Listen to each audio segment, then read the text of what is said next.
우리가 사람을 만날 때 밝은 얼굴을 하는 사람들에게 호감을 갖습니다. 찬양대를 교회 얼굴이라고 하지요. 찬양을 통해서 우리는 많은 은혜를 받습니다. 특히 밝은 얼굴과 함께하는 찬양은 더 큰 은혜가 있습니다. 호산나 찬양대 제가 부탁이 있어요. 오늘 수고하셨는데 조금 전에 찬양으로 우리 교인들에게 기쁨을 주셨죠. 이번에는 여러분들, 우리 교인들에 대한 여러분들의 사랑의 마음을 여러분들의 가장 아름다운, 가장 밝은 얼굴로 한번 보여주시겠어요? 자, 긴장 푸시고 자, 부탁드리면 저도 긴장해요.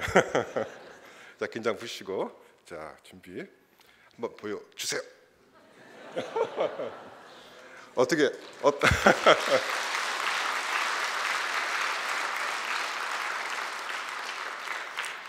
저 그냥 드리는 말씀이 아니고 빛이 납니다.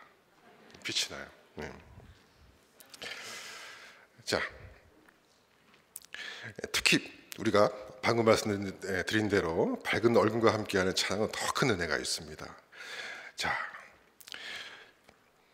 제가 갑작스럽게 부탁을 드렸는데도 평소에 연습을 하셨나요? 너무 잘하시네요. 역시 은혜로운 찬양대는 뭘 해도 은혜롭습니다.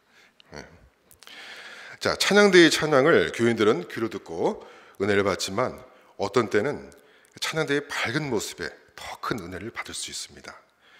성경 말씀 잠언 27장 17절 말씀에 철을 날카롭게 하는 것 같이 사람이 그의 친구의 얼굴을 빛나게 하느니라 라고 말씀하고 계십니다. 우리의 밝고 은혜 받은 모습이 다른 이를 행복하게 하고 또 은혜 받게 합니다. 그런데 이와는 달리 반대의 경우도 있습니다. 제가 초신자 때의 일입니다. 집 근처 제법 규모가 있는 교회에 큰맘 먹고 새벽 기도를 갔는데 예배 후 교인들의 밝지 못한 얼굴에 또 굳은 얼굴에 얼마나 제가 당황을 했는지요. 예배를 드리고 은혜를 받은 것이 아니라 짐만 잔뜩 받은 분들 같아서 은혜 받기 위해 설렘으로 새벽 기도를 갔던 당시 초신자였던 저는 정말 많이 당황을 했습니다. 그리고 예배 후 개인 기도 시간에 어떤 장년의 여성 교인이 얼마나 크게 방언 기도를 하시던지, 이게 지금 20년이 훨씬 넘은 일이거든요. 아직도 제 귀에 울리고 있어요. 얼마나 컸는지. 예배당이 여기보다 좀 컸습니다. 그분의 기도 소리 때문에 가뜩이나 기도에 미숙했던 저는 잠시 후에 일어나야 했습니다. 지금이야 다른 분의 기도에 크게 영향을 받지 않고 때론 큰 기도의 소리도 은혜롭게 들리지만 그때는 힘들었습니다. 새벽 기도에 은혜를 받으러 갔다가 다시는 새벽 기도를 가지 않을 뻔했던 경험만 하고 왔습니다. 우리는 교회에서 신앙생활을 하면서 개인적으로 은혜를 체험하기도 하지만 교회에서 함께 생활하기에 서로에게 영향을 받고 끼치곤 합니다. 간혹 가다가 대인관계가 미숙해서 서로에게 상처를 주고받기도 합니다. 그러기에 우리는 은혜로운 신앙생활을 할 수 있도록 훈련을 해야 합니다. 학교를 졸업하고 직장에 들어가면 회사에서 교육을 받게 됩니다. 회사가 규모가 클수록 그 기간이 깁니다. 회사는 신입사원이 그 회사에 잘 적응하도록 또 업무를 잘 하도록 교육하고 또 외부 거래처나 고객에 대한 태도들을 가르칩니다. 그 교육을 통해서 신입사원들은 그 회사에 잘 적응하게 되고 또 회사에 적합한 사원들로 변화됩니다. 우리가 전자제품을 구매해서 사용하다가 문제가 생기면 AS를 받으러 가지요. 가보시면 어떠신가요? 아주 친절하고 인사도 잘하고 접대도 잘합니다. 그런데 과연 그들이 그 회사에 들어가기 전부터 그렇게 했을까요? 교육을 받았기에 그렇게 할 수 있는 겁니다. 그런데 회사는 왜 그렇게 직원들을 교육시킬까요? 물론 대기업들은 사회 보답 차원에서 자체 직원들 외에도 외부인들에 대한 교육과 훈련도 시행하고 있습니다. 하지만 결국 자신들의 회사가 잘 되기 위해서 또 경쟁에 이기기 위해서 적지 않은 비용을 교육과 훈련에 투자하고 있는 것입니다. 교회도 부흥하기 위해서 또 전도를 위해서 신앙 성장을 위해서 교육과 훈련이 필요합니다. 바른 신앙을 위해 말씀을 통한 교육과 훈련이 필요하고 그리스도를 닮기 위해 품성 훈련도 필요합니다. 즉 하나님 사랑, 이웃 사랑을 잘하기 위해서 훈련이 필요합니다. 또 세상에서 그리스도인이 승리하는 삶을 위해서 또 나날이 급변하는 현대 사회에서 정말 이기기 위해서 우리는 남들보다 앞선 교육과 훈련도 있어야 하겠습니다. 또 현재 어지럽고 이단들을 포함한 비기독교적 요소들이 일어나는 환경에서 우리와 우리 자녀를 지키기 위해서는 우리는 훈련이 필수인 것을 인정해야 합니다. 훈련을 안 하는 회사가 망하고 훈련을 게으리한 사원이 도태되듯이 우리는 우리의 신앙을 지키고 주님이 명령하신 세상 끝까지 전도를 위해서 훈련을 반드시 해야 합니다. 우리가 지난주 찬양 예배 때 벌써 작년이네요. 허 목사님을 통해서 그 모세 오경에 나타난 하나님의 이스라엘 백성들의 예배 훈련에 대해서 말씀을 들었습니다. 하나님께서는 종되었던 이스라엘 백성들을 노예의 때를 베끼고 또 자유인으로서 하나님께 잘 예배하도록 광야에서 무려 40년 동안이나 훈련시키셨습니다. 그런데 그렇게 훈련받은 이스라엘 백성들이 바로 섰습니까? 아닙니다. 조금만 편해지기만 하면 하나님 말씀과 멀어지면서 하나님을 잃어버리는 음행죄를 범하게 됩니다. 우리가 성경에서 보았듯이 우리는 훈련을 중단해서는 안 됩니다. 끊임없이 해야만 합니다. 그러면 무엇으로 훈련을 해야 할까요? 오늘 본문 말씀은 여러분들 잘 아시는 내용이죠. 그래서 시간 관계상 같이 봉독하지는 않겠습니다. 자, 오늘 본문 말씀과 같이 성경은 교육하기 유익하고 교인들에게 모든 선한 일을 행할 능력을 갖추게 합니다. 우리는 성경을 통해 지혜를 얻게 되어서 우리에게 교육과 훈련이 필요함을 깨닫게 합니다. 또 그 지혜를 통해 우리가 배워야 할 것과 가르쳐야 할 것을 준비할 수 있습니다. 성경을 통해 우리 교회에서도 여러 교육 프로그램을 준비해서 교인들을 훈련시키고 있습니다. 자, 2018년이 밝았습니다. 올 한 해 계획을 잘 세우셨나요? 저는 오늘 이 시간 여러분들과 함께 올 한 해 신앙훈련 계획에 대해서 생각했으면 합니다. 작년 한 해도 참 바쁘게 사셨죠? 바쁘게 살다 보면 정신없이 살기 일쑤입니다. 그야말로 정신줄은 어디로 가는지도 모르게 삽니다. 저도 정신없이 살다 보니까 어처구니 없는 일들이 많이 생깁니다. 제가 외출할 때 바쁘게 준비하고 문 밖에 나가자 그날따라 왜 이렇게 날이 흐린지요. 정신 차리고 보니까 안경을 안 쓰고 나온 거예요. 이렇게 대책 없이 정신이 없어요. 광고를 보니까 은행 ATM기에서 돈을 찾았는데 전화가 와가지고 핸드폰을 받다 보니까 정신없이 영수증을 분쇄하게 된다는 것이 현금을 넣는 경우도 있다고 해요. 놀라신 분 많네요.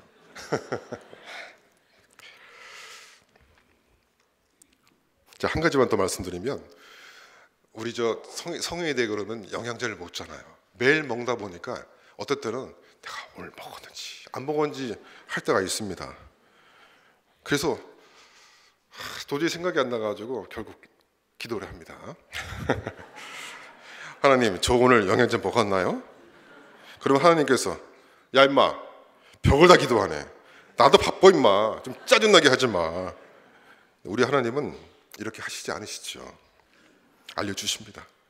기도하면 약을 먹었는지 안 먹었는지 느낌이 옵니다. 아직 경험이 없으신가 보네요. 예. 자, 바쁘게 사시는 우리 교인 여러분들, 자, 자녀들이 무엇을 물어보든가 어떤 도움을 요청했을 때 여러분들은 어떻게 하시나요? 우리 하나님처럼 항상 친절하게 대해 주시나요? 여러분들이 바쁘다는 이유로 자녀들의 요청을 무시하거나 거부할 때 아이들은 가야 할 바를 모릅니다. 혼란도 오고 서럽기도 합니다. 그러다 보니까 아이들이 친구하고 어울리는 거지요. 부모와 대화하는 것을 싫어하게 되는 거죠. 아이들이 한번 멀어진 마음을 다시 되돌리는 데는 많은 시간이 걸릴 수가 있습니다. 심지어 전문적인 상담사의 도움을 받아야 하는 경우도 있습니다. 어느 목사님께서 고백하셨습니다. 교회에서 교인들에게 목회하는 데만 신경을 쓰고 자녀들에게는 좀 멀리 했더니 어느새 아이 중 하나가 신천지에 빠져 있더랍니다. 아무리 바쁘더라도 자녀 문제는 그냥 방치해서는 안 되는 문제입니다. 우리가 사는 세상은 너무나 위험 요소들이 많이 있습니다. 교회 다닌다고 또 교회만 맡긴다고 다 해결되는 것이 아닙니다. 교회와 가정이 함께 협력해서 아이들을 키워야 합니다. 부모의 신앙이 약하고 형제도 없는 가정에서는 우리 아이들이 바르게 자랄 수도 또 신앙이 제대로 자랄 수도 없습니다. 그러면 이 바쁜 시대에 어떻게 해야 자녀들을 잘 키울 수 있을까요? 부모들이 이런 고백을 합니다. 저는 정말 그럴 여유가 없어요. 그리고 요즘 아이들하고 대화하기가 너무나 힘들어요. 아이들하고 어떻게 대화를 해야 하죠? 라고 하면서 많은 분들이 어쩔 줄을 몰라 합니다. 교회에서는 이러한 사회 문제를 대비해서 충분하지는 않지만 그동안 여러 프로그램들을 준비하고 있습니다. 자, 작년 크리스마스 때 올해 2018년 사역 조직 및 임명이 있었습니다. 여러분들 다들 보셨죠? 여러분들은 교회에서 신앙생활 하시면서 교회에 많은 관심을 가지셔야 합니다. 교회에서 무엇을 하든지 또 무슨 일이 일어나는지 알아야만 합니다. 여러분들 주보 보시죠? 주보에는 우리가 하나님께 예배하는 것을 돕기 위해 예배의 순서들이 나와 있습니다. 또 광고를 통해서 여러 가지 소식들을 알 수 있습니다. 그런데 의외로 많은 분들이 주보를 자세히 보지 않으세요. 우리 교회에서 중요 절기 때 우리 찬양대는 정성껏 칸타타를 몇 달에 걸쳐서 준비합니다. 얼마나 열심히 준비하는지 거기에는 많은 수고와 노력이 들어갑니다. 그런데 교인들이 관심이 없어서 공연하는 날 참석 안 하신다면 어떻겠습니까? 여러분들 교회를 사랑하시죠? 그러면 교회와 교회 일에 관심을 가지셔야 합니다. 교회 일에 동참하셔야 합니다. 자, 우리 교회 가정사역부에서는 부부학교, 또 어머니 학교, 아버지 학교 등을 준비하고 있습니다. 이들 프로그램은 필수적으로 이수하셔야 할 프로그램입니다. 부부학교를 통해서 부부간의 대화가 회복돼야 합니다. 또 어머니 학교와 아버지 학교를 통해서 부모의 역할을 잘 이해하고 현대 복잡한 사회에서 자녀들과 잘 지내고 양육하기 위해서는 자녀들과의 대화하는 법을 배워야 합니다. 요즘 중고등학교 이상의 자녀를 둔 부모들이 자녀 문제로 힘들어하고 있습니다. 장녀들 사이에서는 더합니다. 제가 자랄 때는 부모님과의 대화는 거의 일방적이었습니다. 자식들이 부모님 말씀에 순종하는 것이 미덕인 때였기에 부모들이 아이들에게 거의 당신들의 생각을 미리 정하고 나서 통보하는 시기였습니다. 아이들의 진로는 거의 부모가 정했습니다.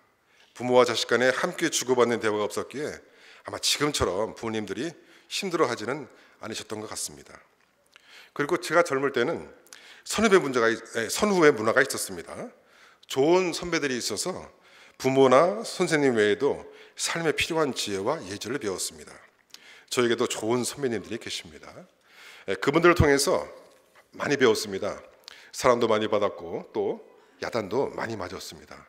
친형제 못지않습니다. 작년 말에 제가 사는 용인시에서 관할하는 예절학교에 방문을 한 적이 있습니다. 그 학교의 강사 한 분이 이런 말씀을 하셨습니다. 우리나라는 예부터 예절이 잘 발달되었고 또 위로부터 아래로 잘 이어져 왔는데 언젠가 그 맥이 끊겼답니다. 저도 공감이 되었습니다. 요즘 청년들에게는 좋은 선후배 관계가 없어 보입니다. 제가 대학을 다닐 때만 해도 선후배 관계가 아주 엄했죠. 대학에 들어가서 신입생 시절에 얼마나 선배들한테 혼났는지요. 하지만 선배들께서 혼만 내는 것은 절대로 아니었습니다. 좋은 길잡이가 되어 주었습니다. 학과 공부부터 취직, 심지어 이성규제까지 일일이 간섭하며 조언을 해줌으로써 후배들을 좋은 길로 인도해 주었습니다. 대학에 들어가서는 모르는 것이 있으면 부모님들보다 선배들에게 물어보고 상담을 했습니다. 부모님들로부터 거의 독립하게 되었습니다. 그런데 요즘은 그렇지가 못한 것 같습니다. 좋은 선후배 관계가 사라지다 보니 선배를 통해 배워야 할 것들을 이제 부모들이 담당해야 되는데 부모들은 오히려 자녀들과 대화 준비가 되어 있지 못합니다. 형제간에 배워야 할 것들도 저출산으로 그 기회가 없어지고 있습니다. 청년들도 선배로서 어떻게 해야 하는지, 또 후배로서 선배를 왜 따라야 하는지를 모르는 것 같습니다. 참으로 아쉬운 사라진 문화입니다. 이런 상황에서 우리 동순교회에서 오래전부터 이미 시행해온 통합교육은 이 시대에 부족한 선후배 관계와 형제를 보완할 수 있는 좋은 제도가 아닌가 합니다. 청소년부에서는 중학교 1학년부터 고등학교 3학년까지 함께 예배를 드리고, 예배 후 반모임 때 학년별 모임이 아니라 중학교 1학년부터 고3까지 한 반으로 편성이 되어서 집에서 부족한 형제를 배우고 있습니다. 소년부도 마찬가지고요. 이런 관계는 아이들이 학교를 졸업해서 청년부에 들어가서도 계속 이어질 것입니다. 우리의 통합교육은 아직도 보완할 점이 있다고 합니다. 보완하기 위해서는 교인, 특히 부모들의 관심과 도움이 필요합니다.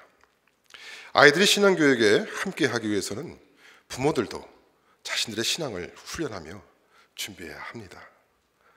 지금 주일학교 교사가 부족하다고 합니다. 여러분들의 관심과 그 지원을 부탁드립니다.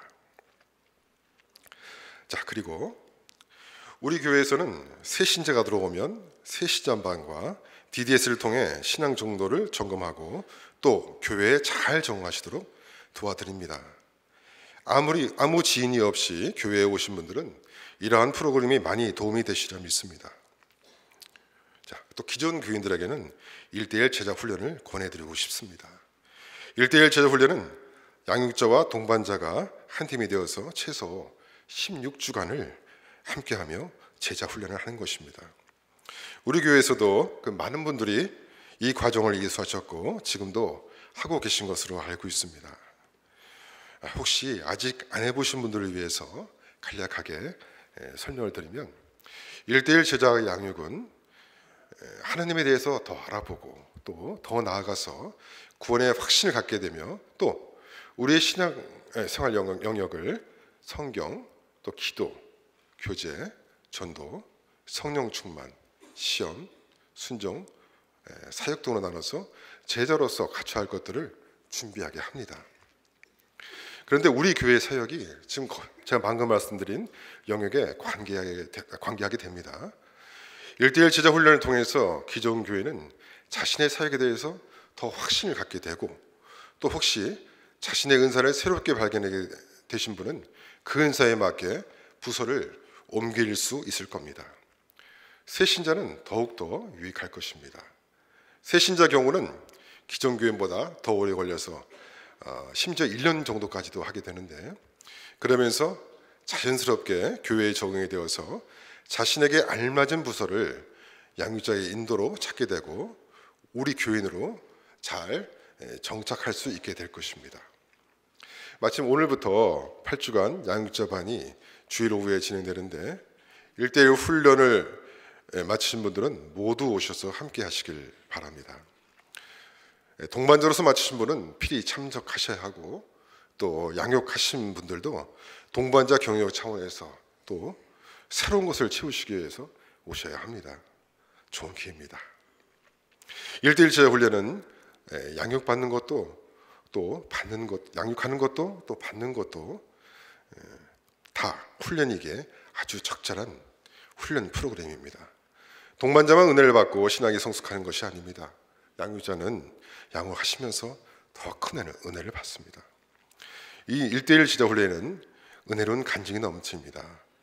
또 이것에는 또 나이가 문제가 되지 않습니다. 창현대 같은 부서는 나이가 들면 어쩔 수 없이 물러나야 하지만 제자 양육에는 은퇴가 없습니다.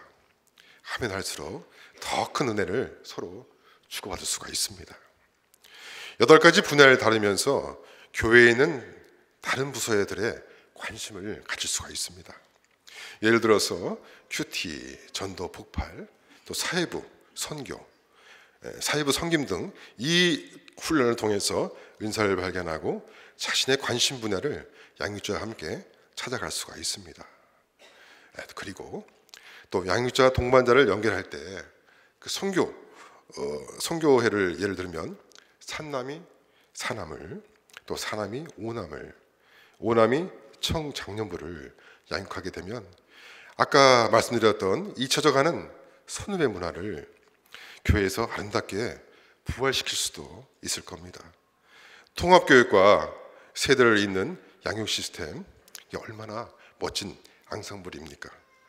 아마 오늘 호사나 찬양대가 우리에게 들려준 아름다운 화음 못지않은 그러한 아름다운 화음이 우리 교회 곳곳에서 울리게 되고 또 세상으로 메아리가 퍼져나갈 것입니다.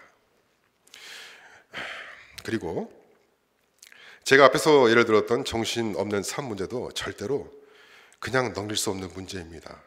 잘못하면 고귀한 생명을 잃을 수도 있습니다. 아까는 우리가 웃으면서 그 정신없는 얘기를 들었지만 벌써 좀 몇 년 됐지요. 안타까운 사건이 있었습니다. 아빠가 어린 딸과 함께 지방에 내려가면서 잠시 고속도로 휴게소에서 쉬었죠. 근데 차를 출발할 때 딸이 있다는 것을 잊어버렸어요. 그래서 아버지는 출발했습니다. 딸은 뒤늦게 아빠를 따라서 울면서 아빠를 찾았습니다. 도로에 나갔어요. 그 딸은 그날 차에 쳐서 직사를 했습니다. 자, 우리가 이렇게 정신없이 살 수가 없어요. 고귀한 생명을 잃을 수 있습니다.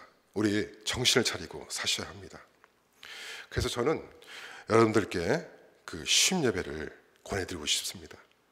바쁜 삶 속에서 성령께서 주시는 여유를 체험할 수 있는 좋은 시간이 될 것입니다. 반드시 우리는 여유를 찾아야 합니다. 또 제가 그 평신도 시대 때 보면 찬양대를 오래 했거든요. 2부도 하고 했는데 2부 계속 하다가 제가 1부 찬양대를 하게 됐어요. 그러면서 1부 예배를 드렸거든요. 처음 드려봤죠. 너무 좋아요. 우리 2부, 3부 예배도 은혜는 없지만 너무 좀 바쁘시죠? 정신 없으시죠? 1부에 오시면 편안하게 예배 드릴 수 있으십니다. 특히 1부 예배를 드리시면 교회 어떤 부서도 여러분들 봉사하실 수가 있습니다. 한번 생각을 해보십시오. 제가 사실 오늘 말씀을 준비하는데 대충 맞췄더니 1시간 분량의 설교 내용이 되었습니다. 제가 그 평신도 때 찬양대, 평신도 대원에서 총무에서 또 대장을 했었고, 또 평생교육부에서 1대1 총무 팀장하고 또 부장하고, DD에서는 제가 원년도 총무였잖아요. 바쁘게 하다 보니까 제가 하고 싶은 얘기가 많았었는데 꾹 참고 했었거든요. 그래서 설교 준비하다 보니까 왜 이렇게 할 말이 많은지요. 정말 줄였습니다. 근데 줄였더니 시간이 남네요. 네. 자, 더 말씀드리고 싶은 거 많지만 한 가지만 전하고 말씀을 마치려고 합니다. 저도 그랬듯이 말씀을 마친다니까 다들 반가워하시네요. 자, 우리가 좋은 하나님의 나라를 이 땅에 우리 교회에 우리 가정에 세우기 위해 훈련에 대해 알아보았는데 중요한 것이 하나 있습니다. 루터의 이야기입니다. 종교개혁을 한 마틴 루터는 이렇게 말했습니다. 나는 너무 할 일이 많아서 아침에 기도로 3시간을 보내야만 합니다. 나는 하루 24시간이 부족한 사람이었습니다. 위텐베르크 대학에서 박사학위를 받은 후 성서학 교수가 되어 강의와 설교를 시작하였습니다. 강의 준비를 위해 밤잠을 줄이고 성경을 연구했으며 시편, 로마서, 히브리서 등 주석을 집필하였습니다. 또한 수도원 연구 책임자라는 직책과 11개의 수도원을 관리하는 교구장이 되어 해야 할 일은 셀 수 없이 늘어났습니다. 거기에다가 로마 교황청의 폐단을 폭로하면서 종교개혁을 시작했는데 쉴 새 없이 치열한 논쟁을 벌이며 논문을 써서 세상에 발표하였습니다. 그러면서 국민들을 위해 독일어 신약성서 번역도 시작했습니다. 계속해오던 책을 쓰는 일과 찬양 작곡도 결코 쉬지 않았습니다. 그 노력으로 3,000권 이상의 책을 썼고 3,000권을 썼대요. 요즘같이 PC가 있는 상태도 아닐 텐데 무려 3층 이상의 책을 썼고 또 37곡의 찬양 작곡 그리고 성가집 4권도 발간했습니다. 이 많은 일들을 어떻게 할 수 있냐고요? 물론 제 힘으로는 불가능한 일들이었습니다. 오직 하나님께서 주시는 힘으로 할 수 있었습니다. 그 힘을 얻기 위해 나는 목숨을 걸고 기도했습니다. 할 일이 많을수록 바빠질수록 더 기도하는 시간을 늘렸으니까요. 이것이 제가 매일의 삶 속에서 승리할 수 있었던 비밀이요, 하나님께서 주신 사명을 완수할 수 있었던 유일한 이유입니다. 오늘 우리도 루터의 고백으로 나아가길 원합니다. 너무 바빠서 더 오래 기도합니다. 너무 할 일이 많아서 더 많이 기도합니다. 우리도 루터의 고백과 같이 기도로 우리의 모든 짐을 주님께 맡기고 기도로 주님과 동행할 수 있도록, 또 기도로 주의 능력을 얻고 기도로 승리하게 되도록 모든 일을 기도로 시작하고 기도로 끝낼 수 있도록 정말 기도해야겠습니다. 우리는 올해의 시작을 금식 기도로 시작했습니다. 계속해서 기도하시기 바랍니다. 지난해 말부터 우리 담임 목사님께서는 노회장 업무와 함께 개혁을 추진하고 계십니다. 아무래도 올해 외부 일을 많이 하실 것입니다. 그렇다고 우리 교회 일에 소홀히 하시지는 않으시겠지만 우리가 잘 우리의 자리를 지켜서 도와드려야 합니다.